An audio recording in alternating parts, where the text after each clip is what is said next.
Talata fa 5 ny volana Oktobra 2024 manantitra ny fiarabana ho anao isan-tokantrano ny tenako Faniry Razafimanantany izay manentana mitantana ny fandarana dinika izay arahanao indroa isan-kerinandro ny talata sy ny zoma. Fandarana izay natao hampiakarantsika ireo vahiny hiresaka mikasika indrindra ny zava-misy eto amin'ny firenena na politika na toe-karena na sosialy. Akatoko ny fifidianana moa zany zao tsika mbola fiomakomanana ao anatin'le hoe mialoha, zany hoe mbola tsy tonga akory ao anatin'ny fotoana ny fampelezan-kevitra fa mbola mialoha lavitra aty amin'ny pré-campagne. Zay angamba ny azo lazaina satria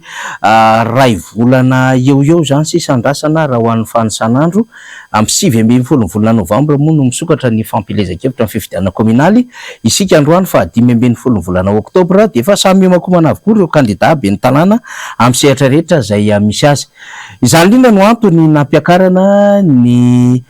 tanora mpanao politika satria moa mandeha be amin'izao fotoana izao ny fandraisana andraikitry ny tanora eny amin'ny sehatra rehetra ka anisany miantsehatra amin'ny raharaham-pifidianana. Efa mpanolotsaina ny tanàna n'Antananarivo teo aloha dia ao anatin'izany izay mbola ao anatiny moa amin'izao fotoana izao Ramatoa Clémence Raharnirina izay filohan'ny fikambanana ho an'ny taxi eto Antananarivo renivohitra, fa rehefa avy eo ihany koa dia hiakatra eo lahatra Andriamatsanga izay tanora mpanao politika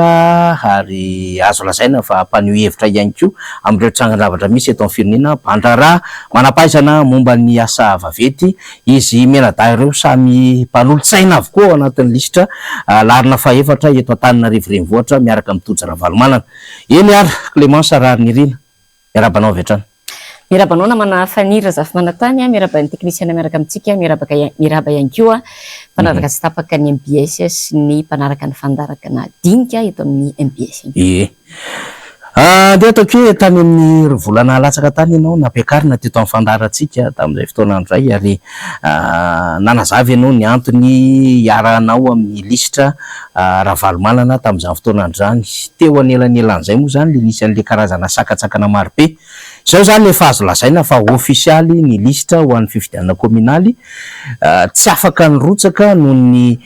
antso-jay ara-politika. Zay no andikan'ny be sy ny maro azy ny filoha Marc Ravalomanana. Afaka nanolo kandida kosa nefa izy Andriamatoa Tojo Ravalomanana ao anatin'ny lisitra ianao mpanolotsaina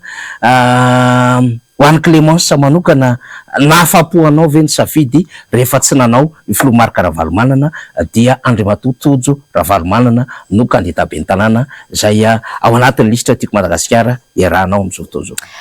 Raha tsy nahafapo anahy ny safidy namana Faniry Razafimanantany dia efa nisitaka tao anatin'ny lisitra izay natolotry ny antoko tiako Madagasikara araka nambaranao teo ny tenako. Satria misy tao anatin'ny lisitra anay niaraka taminay tao izay nanapa-kevitra ny ala tao anatin'ny laharana misy anay moa zany tao anatin'ny lisitra ary safidy miaraka amina kandida hafa. Ka raha ohatra ka tsy nahafapo moa zany ilay kandida izay irahana ao anatin'izany lisitra timana tiako Madagasikara izany dia efa nanapa-kevitra ny mialan-daharana ihany koa ny tenako. Fa matoa ny tenako mbola ao anatin'ny lisitra amin'izao fotoana izao dia ary mandritra ny mandamo mazava ho azy dia safidy le izy ary nekena zany safidy zany namana Faniry Razafimanantany. Marina tokoa fa araka ny tenenao teo somary nanahirana ary betsaka ny tezitra aloha rehefa nisy an'ilay hoe sakatsakana araka ny nambaranao tamin'ny filoha teo aloha Marc Ravalomanana izay nieritreritra tany am-piandohana ny rotsaka dia voatery tsy maintsy misoloana satria nisy ny fe-potoana ihany koa nomeny fitsarana, fe-potoana ihany koa nomeny tenan'Ivo Senia ny amin'izay fanoloana kandida zay rehefa nolavy ny tenan'Ivon'ny fitsarana zany ilay candidature zany noho ilay resaka raketra moa zany. Dia rehefa nisy izay tranga izay misy ary tsy nisy nieritreritra amin'izay fa zay moa zany no safidiny zareo manam-pahefana dia tsy maintsy manaraka an'izay aloha zany satria raha toa ianao zany ka tsy nanaraka an'izay dia mety tsy maintsy hoe nanao ny hetsika maro samihafa kanefa ny etsy andaniny efa fantatsika satria hitatsika ihany koa tamin'ny fifidianana filoham-pirenena tsy maintsy hisy ihany koa ny fanararotana andeha foana ny anatin'ilay fifidianana dia tsy anana candidat zany ka everiko fa raha zao situation misy ny tanàna Antananarivo izao tsy afaka avela amin'izao ny vahoaka fa tsy maintsy misy ny fandraisana andraikitra sy ny fandraisana fepetra ka rehefa nisy moa zany reny tranga ireny zay teneniko averiko ihany le teneniko teo hoe tsy hoe akory niankina taty amin'ny fanoherana fa zay ny safidiny manam-pahefana sy zareo mifehany zany fahefana izany dia tsy maintsy niatrika an'izay na izany na tsy zany tsy hoe akory hoe faratsafidy fa maheno sy manaraka ny fanehoan-kevitra nataon'ireo solombavambahoaka satria efa nisy tokoa moa le hoe solombavambahoaka maromaro efa nikarakara dossier ihany koa tanoany kanefa ny fanehoan-kevitra ny solombavambahoaka dia mazava ny amin'ny hoe mialohany zareo hikarakara amin'ny dossier dia efa hoe aleo aloha Ravalomanana misolo Ravalomanana fa io no candidat mendrika ary ny zavatra hita sy tsikaritra dia ny mpitondra ankehitriny dia matahotra n'ilay anarana Ravalomanana ka mba ahafahana zany mametraka an'izay anaran'ny fanoherana izay indrindra eto Antananarivo dia mendrika kokoa raha zay hoe soloina Ravalomanana ihany ny candidat ary hitatsika tokoa rehefa zay tokoa ny zavatra nitranga satria raha fijeriko azy manokana dia tsy napozy ny fitondrana ihany ilay safidy dia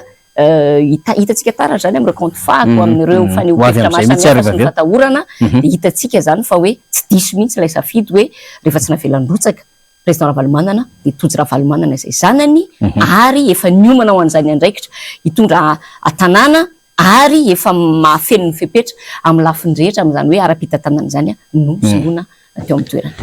Dia taoriana n'izany rehetrarehetra zany dia nisy ny feona ny tojo Ravalomanana taminareo mpanolontsaina ary niparitaka ny sary teny amin'ny tambajotra sosialy Clémence Sarary ianao sy tojo Ravalomanana taoriana izay dia hoe hofoanana ny taxi moto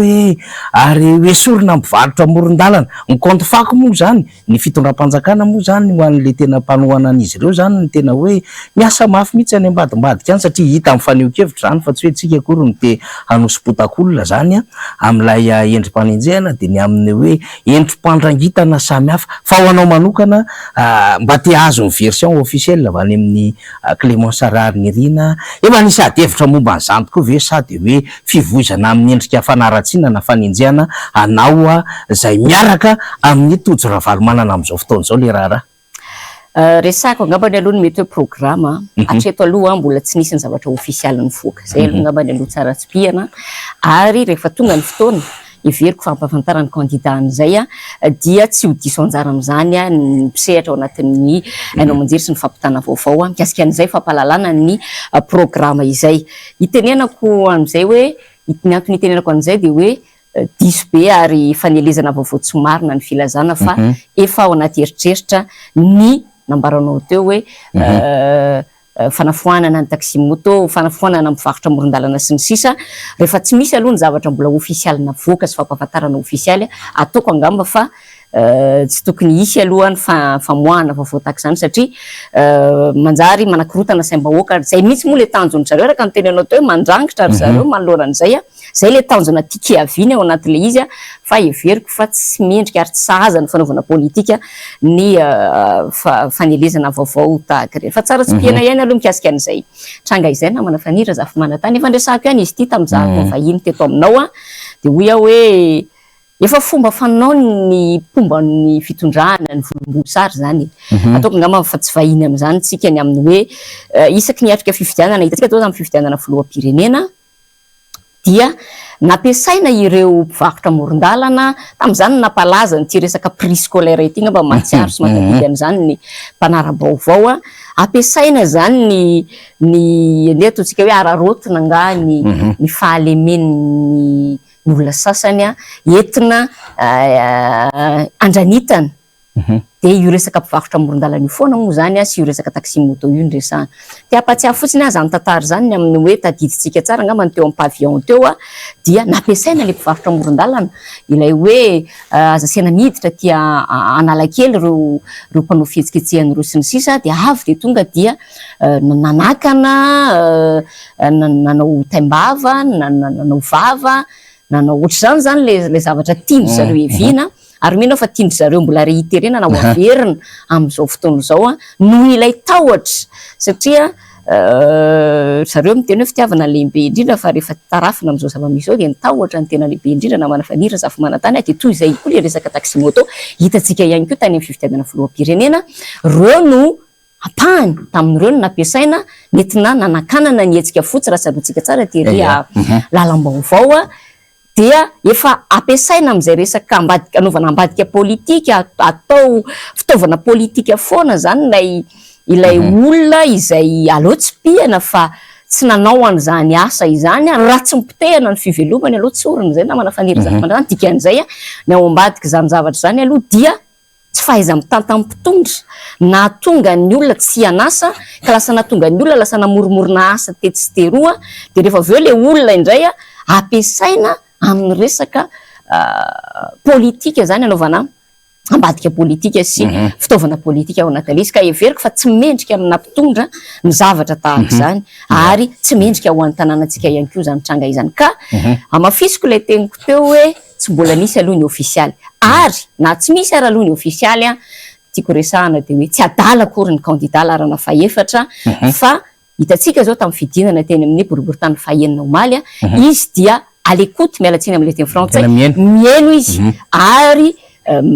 mifampiresaka mifanakalo amin'ireo mponina zany izay mifanerasera aminy any anatiny ireny fidinana ifotiny izay resahako sady hoe itoy zany fidinana ifotiny zany dia tsy adala akory izy hoy ao teo fa mahafantatra izy hoe inona no tokony atao na izany na tsy zany mino koa fa zavatra misy mantsy amin'izao fotoana zao lasa kabiraraka be le izy ary mponina Antananarivo samy miteny an'izany ary samy maiky an'izay hoe tena lasa diso tsy voafely loatra le sehatra dia tsy maintsy alamina sy arindra mino fa tsy maintsy ho zay no atao fa ny hoe fanafoanana kosa everiko fa lainga marivo tototra tiana atao entina ndotoana ny candidat-nay zany zavatra indray mbava tokoa mikasika an'le fidinany candidat larana faefatra Tojo Ravalomanana teny amin'ny boriboritany fahenina omaly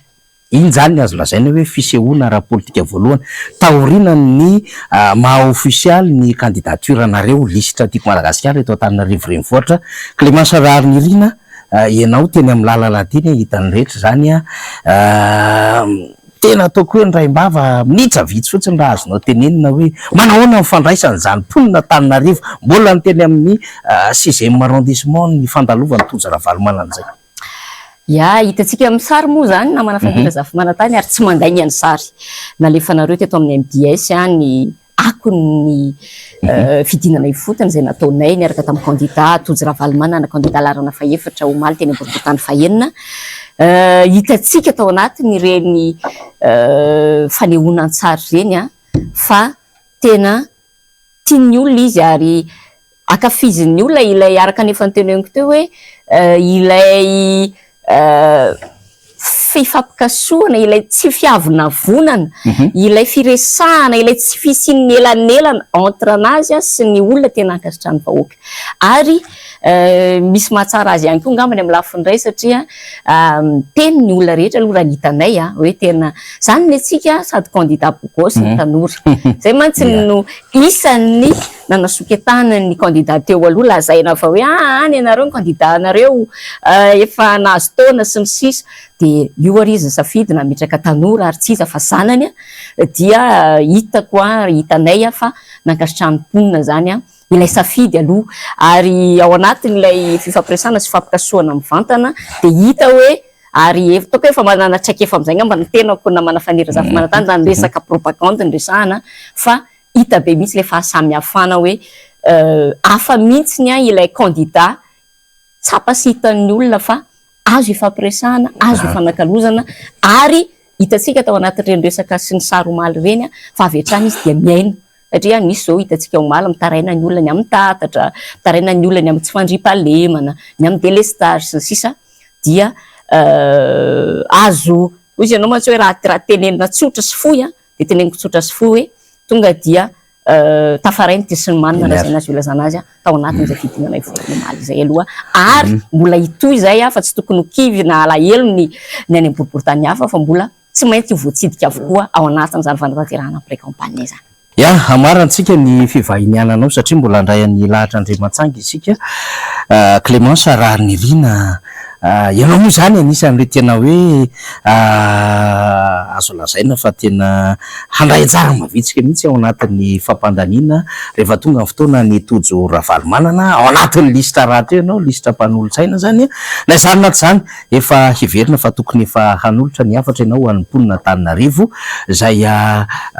hanatotosa ny safidiny rehefa tonga ny fotoana moa zany fa mbola tsy izao zany fa efa misy hafatra angambany azonao aroso amin'izao fijoroanareo ao anatin'ny hazakazaka ara-pifidianana izao. Ia, miresaka ny candidat larana faefatra moa ianao namana Fanitra Zafimanantany candidat tojo ravalomanana dia ny zavatra tiako resahana aloha ety ampamaranana dia hoe mpamarana fandraisako fitenenana moa zany dia hoe manana tombony lehibe ny candidat tojo ravalomanana, manana anay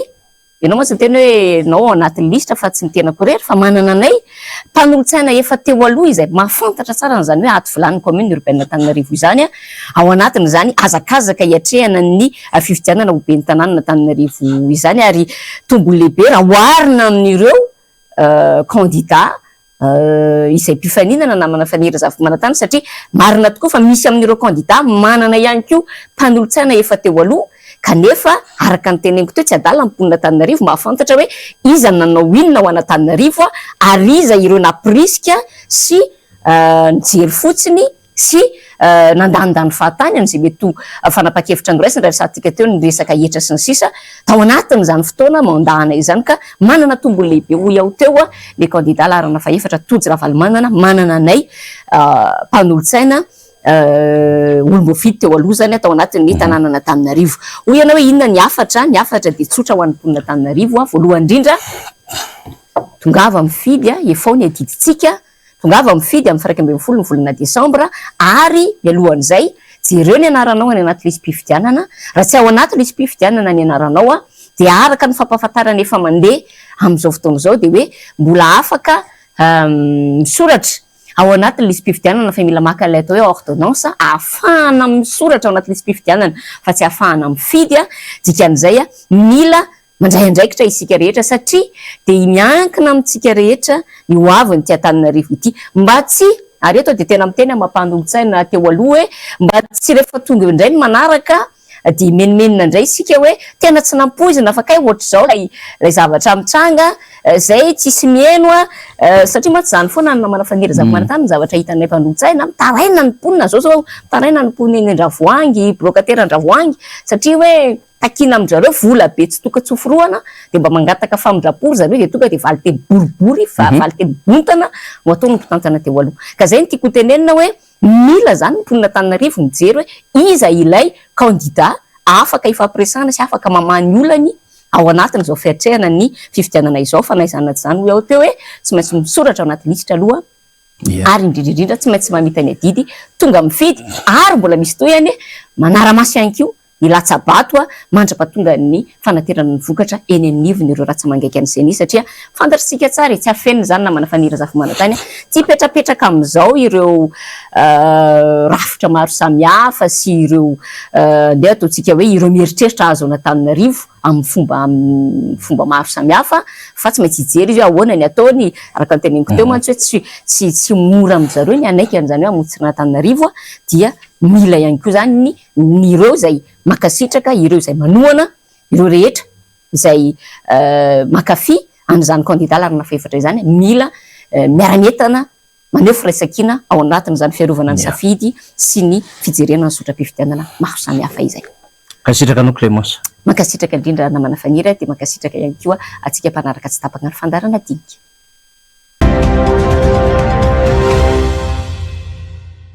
Ya dia misaotra sady mankasitraka ny ranabavy Clémence Sararinirintsika tamin'ny faneho-kevitra izay nentiny tamin'iny andeha voalohany iny ho an'ny fandarana dinika zany efa eto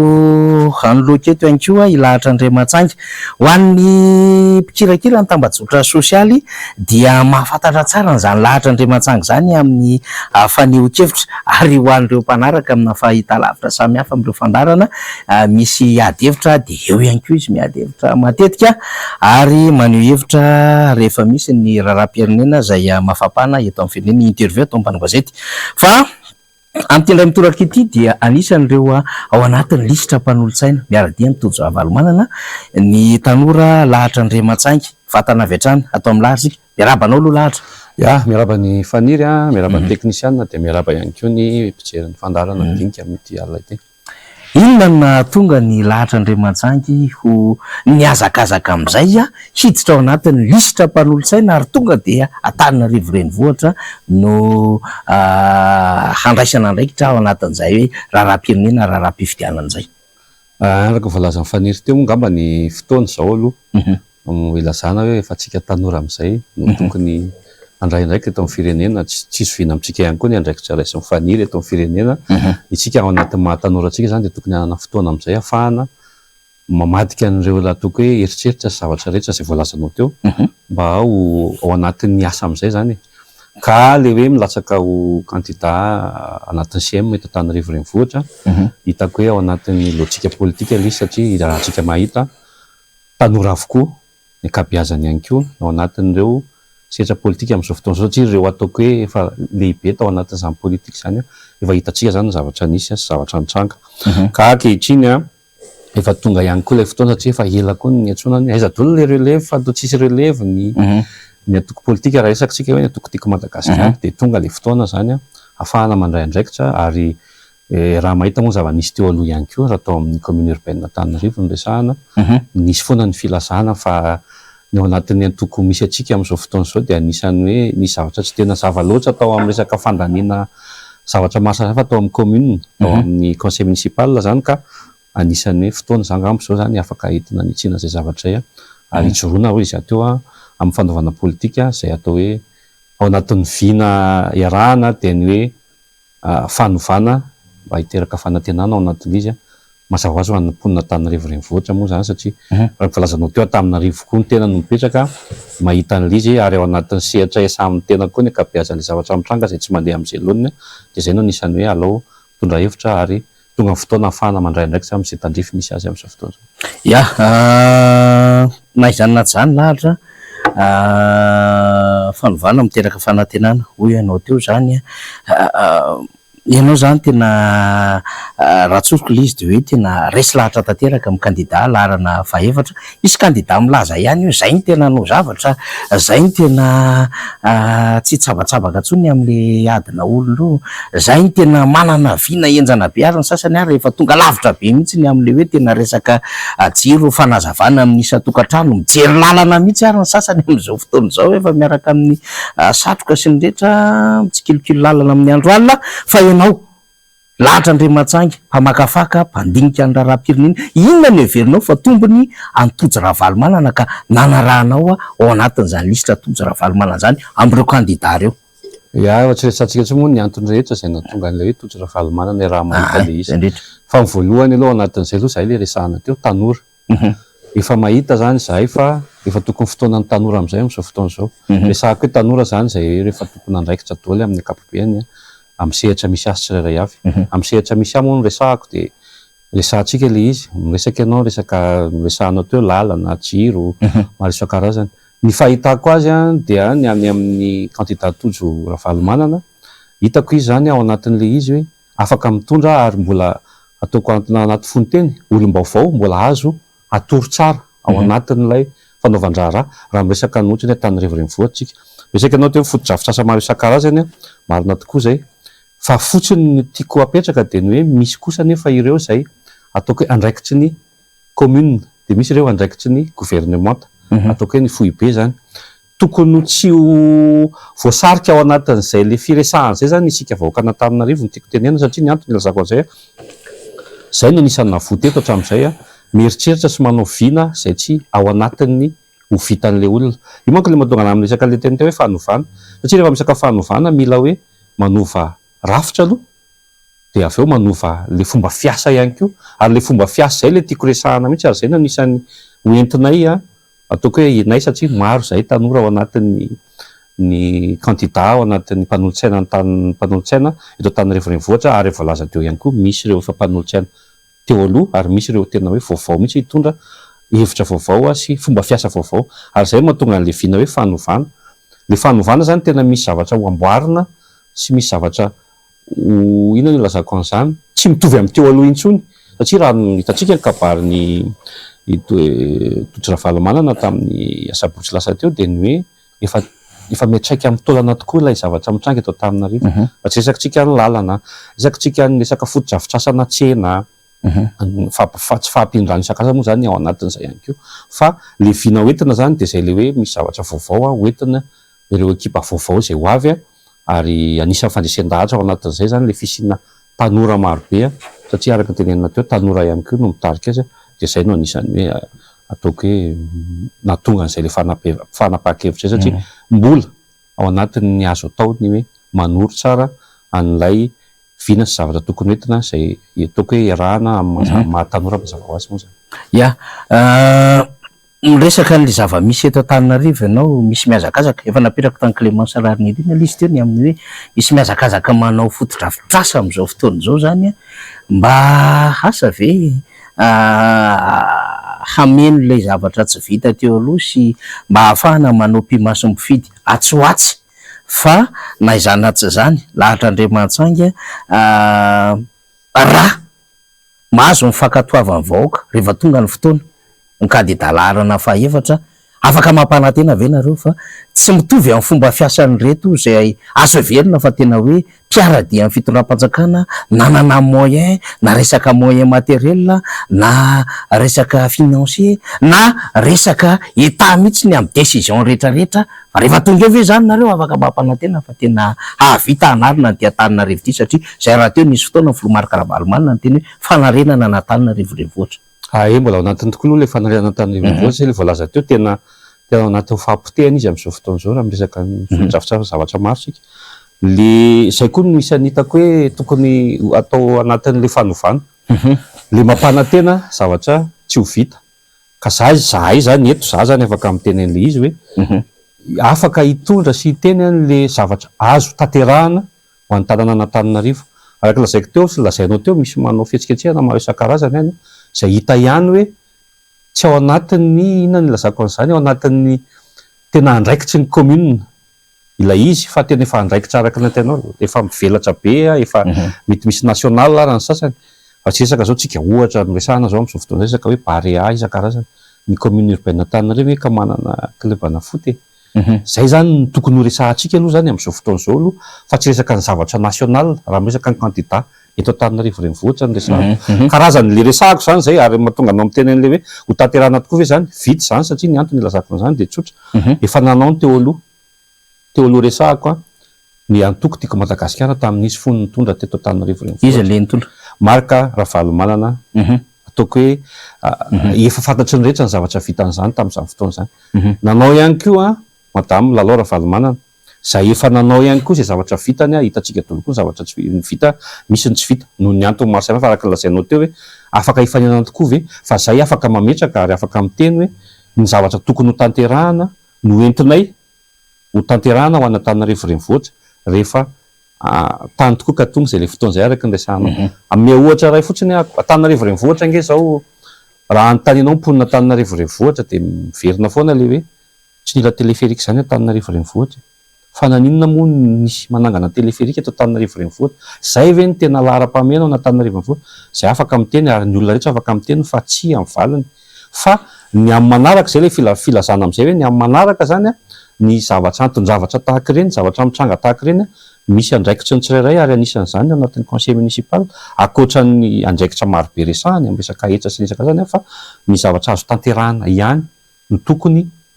ho resahantsika ary tokony ho tanterahantsika ary tsy maintsy ataontsika satria misy ihany koa tsy maintsy andraikitsy ny commune raha ataoko hoe Antananarivo renivohitra tsy maintsy ataony ohatra resaka momba ny embouteillage zao resahanao afaka alamin'ny eto Antananarivo izay tompondraiky eto Antananarivo renivohitra momba ny embouteillage momba ny resaka tsena ohatra azo ny alamina tsara zany ny resaka foto-drafitrasa afaka miteny koa le hoe zéro trou na hoe tsisy lavaka mihitsy eto Antananarivo fa ny antony fa ny fomba hatongavana amin'izay mila azavaina ihany koa anatin'le izy ary mahateknisisiana anazy zany dia afaka mitondra zay hevitra zay hoe ohatr'izao no tokony hatantanterana zany ohatr'izao fa ny tiako hatongavana fotsiny dia ny hoe tsy mampanantena ny zavatra tsy tokony ho vita fa ny zavatra tokony ho vita ihany no hevitra hoentina satria izay aloha ny ilain'ny vahoaka ary ny fatateran'le izy faran'zy aingana koa satria fanarenana le ho atao de zay zany ny hitako hoe aingana indrindra sy zavatra tokony ho tanterahana vao any vao vita zay resaka hoe ataoko hoe azo ny Antananarivo renivohitra raha zay ny lazako azy. Resaka fampandrosoana zany, resaka ihany koa programa samihafa fa ny filohan'ny Repoblika tamin'ny tapabolana lasa zay rehefa niresaka ny zava-misy eto Antananarivo renivohitra asa nanon fahitan'ireo kandida zay hifaninana de ozy tsy kanja hifanandrinana politika intsony Antananarivo renivohitra lahatra Andriamantsanga. Raha ny fomba fijerin'ny olona de hoe tena mila azo ny mpanohatra Antananarivo renivohitra sy ireo renivohim-paritany, renivohim-paritra, renivohitra ny distrika samihafa. Manohana sa manohatra an'izany fomba fijery zany ianao? Manohana an'izay zay resaka zay ny antony ilazako an'izany zavatra hita angely izy fa tsy ataoko hoe mbola voatadiavina. Raha miresaka zany ireo ataoko hoe olona maro samihafa ny amin'ny hoe ampy zay ny volazanao teo hoe ady politika ny eto Antananarivo renivohitra. Tsara mahafantatra tantara ihany le olona rehetra zay miteny an'izany. Na le filoham-pirenena resahanao teo amin'izao ankehitriny no miteny an'izany, na reo ataoko hoe zay mitovitovy fomba fijery sy hevitra aminy de ny hoe aniliana ny antoko anankiroa, fa raha tena hoe ny antoko anankiroa zany na ny États-Unis na ny Frantsa roa foana ihany no misongadiny, ary ny renivohim-paritany na renivohitra resahantsika mitodika any amin'ny mpanohatra foana zany, ary Antananarivo moa le malaza foana hoe ataoko anaty fonoteny maditra vahoaka, zany hoe izy de tena mitovy hevitra loatra foana am'le eo amin'ny fitondrana, satria ny antony mazava be mieritreritra foana zany le eo amin'ny fitondrana fa tokony ho izy ary avazay moa le misy voizina hoe tokony hitovy loko amin'ny fitondrana ihany am'izay tsika mandroso, fa fotoana zay tsy mbola tsy nahita zany aloha tsika hoe mitovy le izy fa tsy mbola nampivaninina ary farany teo arany mitovy tena ataoko hoe copie-coller. Fa tsika rehefa nanapedesy anankiroa anatin'ny fataona latsaka hitatsika amin'izany zany tsy vahaolana le izy, fa raha ny résultat farany raha ny fifidianana farany teo raha Antananarivo renivohitra nge mitarika amin'ny mpanohatra. Ny dikan'izay tsy hoe rehefa lasa mpanohatra io de hoe tsy fananiana le izy na fananiana, fa zay no safidim-bahoaka, safidin'ny vahoaka izay nandeha mifidy, tsara koa aloha manipika an'izay mandeha mifidy ary reo no nanapaka an'izay hoe reto no fidinay, fa mandeha foana koa moa resaka hoe malova tsy amin'ny anareo anankiroa intsony fa olona hafa mihitsy. De Antananarivo aloha tia metraka eto Antananarivo koa tsy de tena efa ny atsampy tamin'ny azo tsy fantatra Antananarivo fa aiza mivoaka ny 4 taona ty aoriana tsika zao, inona le ny atsampy tamin'ny azo tsy fantatra, dikan'izany zany Antananarivo tsy tokony atsampy amin'ny azo tsy fantatra ihany tsony, ary ny farany izy ateo fifidianana farany teo efa hitantsika résultat rehetra, hitantsika ny renivohim-paritany rehetra koa eran'ny Madagasikara manana tendance amin'izay le hoe marina fa tsy hoe manohatra araka le teny hoe manohatra botolo, fa le olona zay mandeha mifidy maneho ny heviny de mila olona mpanohatra izy ho an'ny tanànany. Mety hiteraka zavatra pozitif zay zavatra zay, mety zavatra tsara satria ny antony mety hoe afaka manova zavatra satria efa hitan'le olona le tsy fetezana teo amin'le mitovy loko, kanefa koa amin'ny andaniny anankiray ilaina foana le zay le inona ny ilazako an'izany, zay le tsy fitovik-hevitra zay satria efa fantatra foana fa ny mpanohatra ihany no azo ny atsapazan'ireo zay ataoko hoe tsy mitovy hevitra amin'ny mpitondra satria efa hita koa nataon'le mpitondra efa nahita zany daholo tsika ankehitriny na tapaka jiro na tsisy rano na maro isan-karazany lalana ratsy fa raha hoe amin'izao fotoana zao ny andeha no lalana tsara sy hoe andeha aprehitra jiro sy anaty tsarano efa tsy ho tonga amin'izay intsony le izy fa tena ilaina zay le fisininy ataoko hoe mba tsy lazako hoe ny grande ville rehetra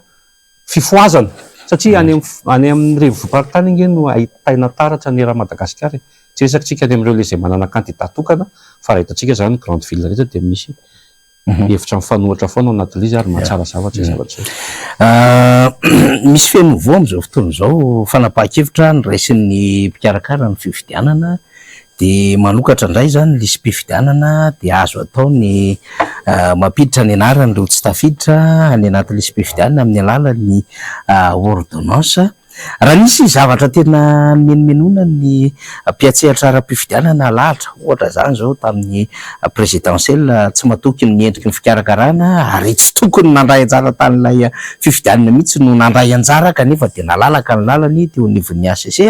Ohatran'izany tamin'ny législative be da be fimenomenonana tonga hatramin'ny fananganana komity miaro ny safidim-bahoaka ity indray zany de voakitikitika indray ny lisy mpifidianana zany.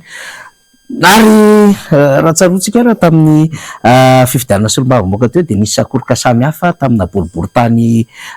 samihafa teto Antananarivo renivohitra. Efa miomana amin'izany ve ianareo ao anatin'ny lisitra tiako Madagasikara larana fahaefatra kandidana Antananarivo renivohitra raha toka tsy maintsy hisy izay fikitikitihana listim-pifidianana sy izay mety hoe dolamakota samihafa zay. Resaka izay aloha ianao anankiroa fotsiny teboka tokony atao zany ho antsika izay le tsy tafiditra ao anatin'ny lisitra zany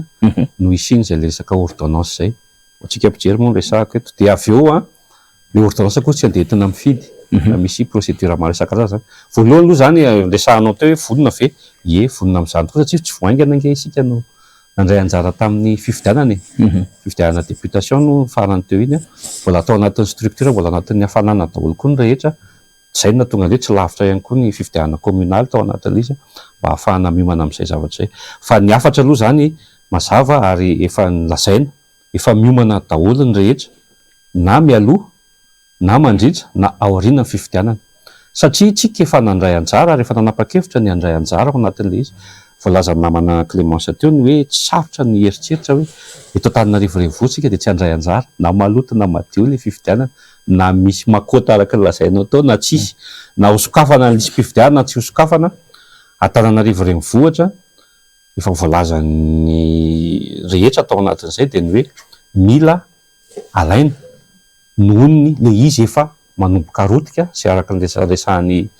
Monsieur le maire hoe zay tojo ravalo manana hoe efa ametraka amin'ny taolana le izy, zany hoe tena raha tsy mandray andraikitra amin'izao ianao dia manahirana ny ametraka ny Antananarivo ity sy te ahita anazy afaka fotoana fohy. Ka raha betsaka an'izay ianao manana structure moa zany anisany mampiavaka ny atokotiko Madagasikara zay dia ny fananany solombavam-bahoaka eto Antananarivo renivohitra. Enina ny anazy ny eny amin'ny fitondrana 5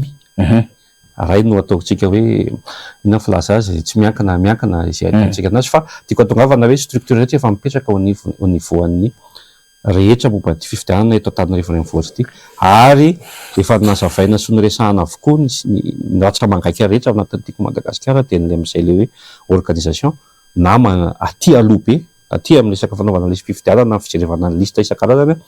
mandritra ny ataoko hoe propagande sy mandritra ny fifidianana le andro iny ary ny fanisana vato sy ny fanaterana ny atotanisa rehetrarehetra sy ny isan-karazany fa ny makota sy ny lalao maloto moa zany efa hita teo ary tsara manamarika efa nanao zay azony natao tokoa ny andaniny tamin'ny fifidianana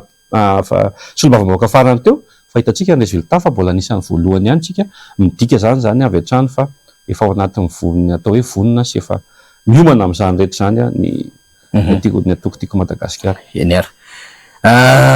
amarantsika lahatra amin'ny ianao mivahiny eto tonga dia tsika ty fanontaniana ity lahatra moa mahitsitsy be rehefa maneho hevitra na any amin'ny tambajotra sosialy any amin'ny faneho-kevitra samihafa. Raha ohatra zany ka tafiditra ho mpanolotsaina ny tanàna ianao anara-maso hijery ny zava-misy amin'ny fitantanana ny tanàna Antananarivo, mbola lahatra araka ny ahitan'ny olona azy izay ety ivelany tsy manana andraikitra ve sa efa lahatra mbola ilahatra zay tena mahitsy fiteny foana hanitsy ary hitondra zay mety fomba fijery zay nampahalahatra ny lahatra zay rehefa tonga raha tahino iaka hahazo andraikitra eo anivon'ny tanàna Antananarivo mba hahafahana zany mitondra n'ilay nambarana toy fanovana fanantenana. Mahitsy be maro izany fanontaniana faniri zany fa mahitsy ihany koa ny valiny nalalatsika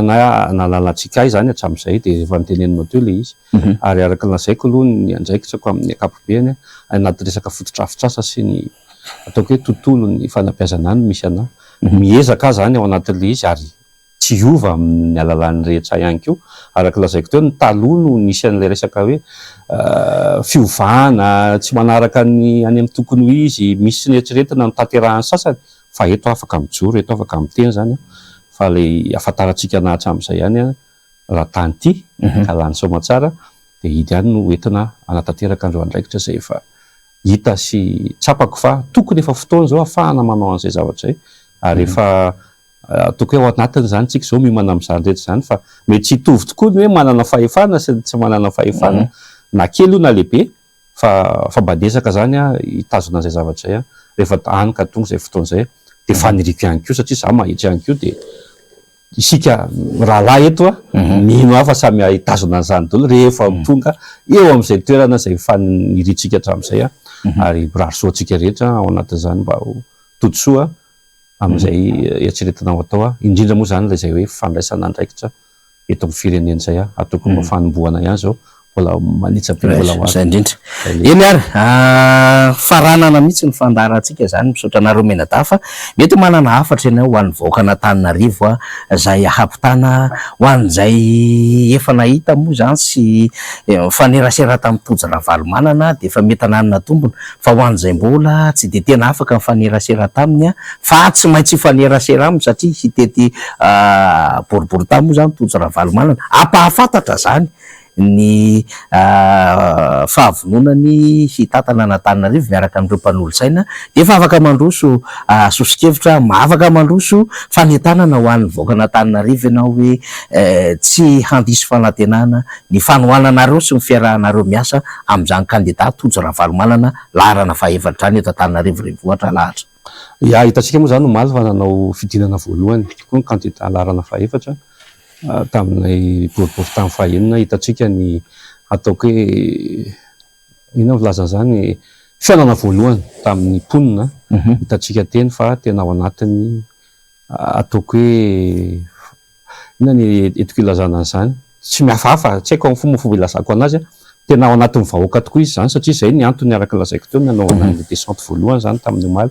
ary fahita tamin'ireny ny tantara hatramin'ireny ny tsy fihafahafana ny fandraisana andraikitra ny fianona ihany koa an'ireo vahoaka izay fanena taminy eto moa zany ako tsy hoe misolo tena ny mpanolotsaina ny tanàna akory fa vonona zany ny mpanolotsaina ihany koa izay marobe zay ny lista ao 520 ny listin'ny mpanolotsaina eto Antananarivo renivohitra afaka soma tsara miara-miasa ary izay no afatra tiako atongavana tsy ny hoe inona ny zavatra atao na inona ny tokony atao efa fantatra Antananarivo renivohitra ny tokony atao ary efa fantatra hoe inona no mitondra any amin'ny ataoko hoe résultat tsara sy ahatonga atateraka n'ilay hoe fanarenana an'Antananarivo mino ahako fa tsy ho diso anjara amin'izany ny olona fa efa mahafantatra ny tokony ataony ny afatra fotsiny dia ny hoe marobe tokoa aloha raha ny statistika hita no tsy mandeha mifidy isika eto Antananarivo renivohitra no ny antony maro samihafa fa eto manentana hoe tena fotoana zao tokony anaovana an'izay le fandehanana mandeha mifidy izay ny mandeha mifidy nefa dia efa midika fa hanovana mazava ho azy satria ianao zany rehefa mifidy misy zavatra anankiroa samihafa aloha zany eo dia za tsy miteny hoe ratsy na tsara fa rehefa ianao le mandeha manao ny safidinao iny dia efa maneritseritra ianao ny hitondra n'ilay teneniko teo hoe fanovana mety ozy fanovana rafitra fanovana olona mety fanovana fomba fiasa ihany koa fa izay zavatra no miteraka ary tsy ataoko hoe miaraka foana amin'ilay resaka fantaitana izay miteny hoe misy zavatra azo atenaina ihany ary azo atao rehefa miteny hoe azo atenaina indray nefa midika zavatra be zay ny hoe ny zavatra tokony ho tanterahana ny atao ary ny zavatra tokony ho vita fa tsy le mampanantena zavatra lavitra be dia mino izy ateo fa andeha hividy Antananarivo ary alala tokoa an'izay zavatra tokony atao sy tokony tandrify azy tsirairay avy fa ny afatra koa dia ny hoe mila mivonona amin'ny rehetra mialoha ary mandritra ary aorianan'ny fifidianana ozy ateo satria zava-dehibe tokoa zany ity ilay hoe fifidianana be ny tanàna n'Antananarivo ity hitantsika moa ny enjeu zany amin'ny ankapobeny dia tokony ho conscient an'izany daholo tsika rehetra dia manasa tsika rehetra zany amin'izay zavatra andray ny andraikiny izay tandrify azy ny tsirairay avy. Misaotra lahatra dia makasiraka anao ihany koa sady miratso. Ya dia misaotra ny faniry misaotra ny teknisiana ihany koa misaotra tsika mpijery ny fandarana dinika tamin'ity alina ity makasitraka indrindra.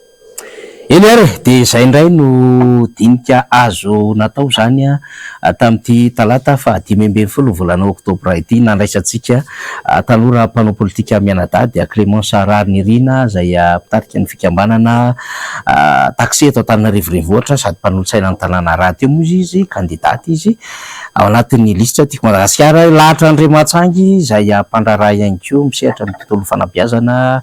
manam-pahaizana amin'ny tontolon'ny fodrafitrasa asa vaventy ary kandida ihany koa ao anatin'ny lisitra mpanolo-tsaina, nitondra ny zara hevitra ho an'ny mpanaraka ny fandarana dinika amin'ny alalan'ny onjam-peo sy ny fahitalavitra. Aza adinoina manaraka ny fandarantsika amin'ny tambazotra sosialy FB sy YouTube, ny tenako faniry Razafy Manantany manome fotoananao indray ho amin'ny zoma 27 Oktobra ho avy izao, andraytsika mitondra hevi-baovao, vahiny vaovao ao anatin'ny dinidinika samy hafa ampandrosoana ny firenena. Kasitraka Douglas Tompavy.